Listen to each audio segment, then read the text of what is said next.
بسم الله الرحمن الرحيم. بنكمل محاضرة الفرقة الثالثة شعبة اللغة الإنجليزية مادة المالية العامة in English، وبنكمل الإيرادات غير الضريبية، وبناخد أول إيراد وهو الريال ستيت انكم اللي هو الإيرادات العقارية which is the state's revenues obtained from its ownership of mines, forests, buildings, and land, so that the state uses these properties for all kinds, either by self-use or by leasing land or buildings.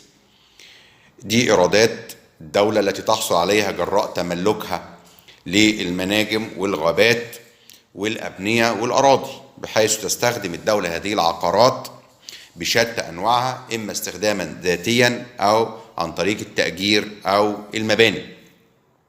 Financial income الإيرادات المالية. The state's financial revenues are those obtained from government bonds, treasury bills, shares and interest income on loans guaranteed to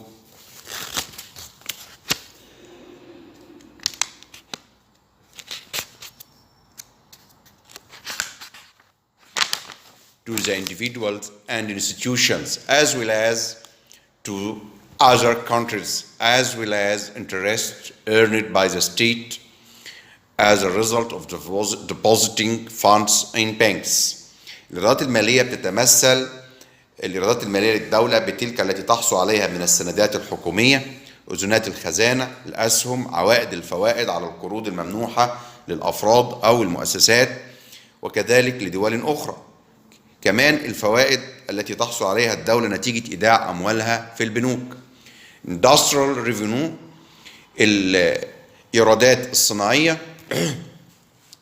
The state is often forced to enter the industrial field, especially the huge area that the private sector cannot run alone without the participation of the state, in addition to the specificity of some areas where the state doesn't allow private sector intervention, such as security. For example, it comes from the premise that the state has a personal legal practice through which investment in the industrial field to achieve the necessary revenue to cover its expenses, and the ways through which the state sought direct investment alone to establish industrial projects, or by sharing the private sector in the industrial projects, as can the state through laws enacted by the ownership of industrial projects transferred from private sector to the public sector in a manner known nationalization. الإيرادات الصناعية هي إيرادات بتحصل عليها الدولة من القطاع الصناعي، حيث تجد الدولة نفسها مضطرة في كثير من الأحيان أن تدخل المجال الصناعي، لا سيما المجالات الضخمة التي لا يستطيع ولا يمكن القطاع الخاص الولوج والدخول فيها بمفرده دون مشاركة الدولة.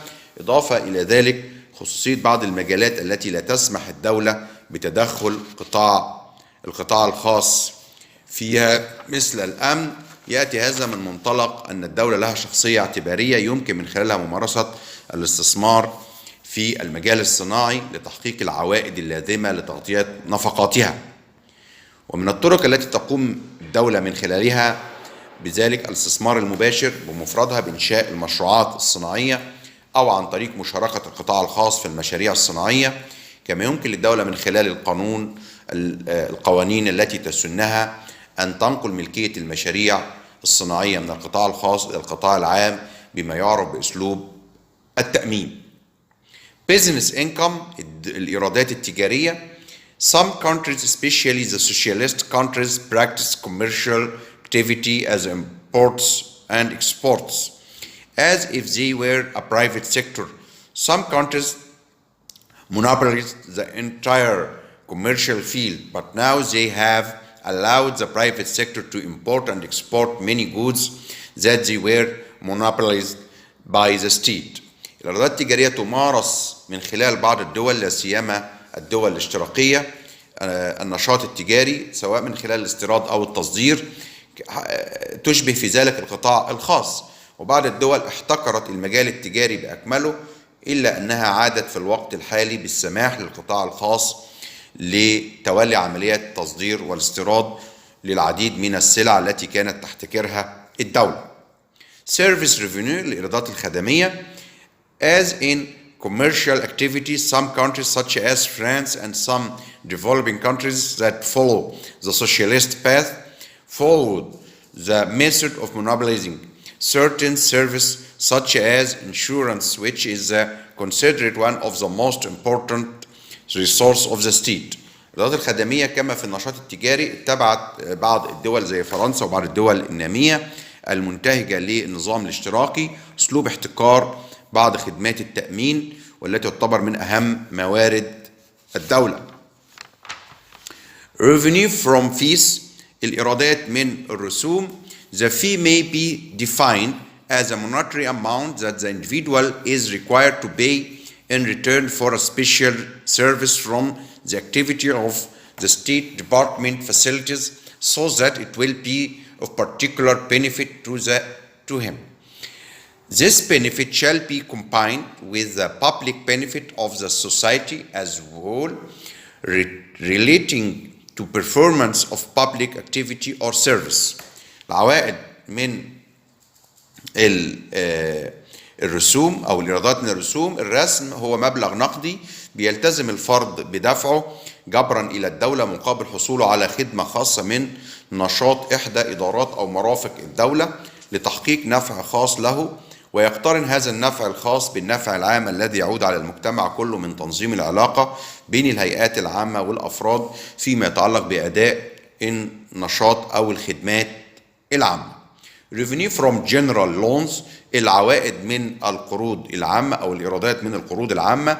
In the modern era, loans have become a financial source for the implementation of the fiscal and economic policy pushed by most of government, especially after the development of functions of the state and its desire to implement many projects that may exceed the financing capacity to find the solution in loans, whether internal or external.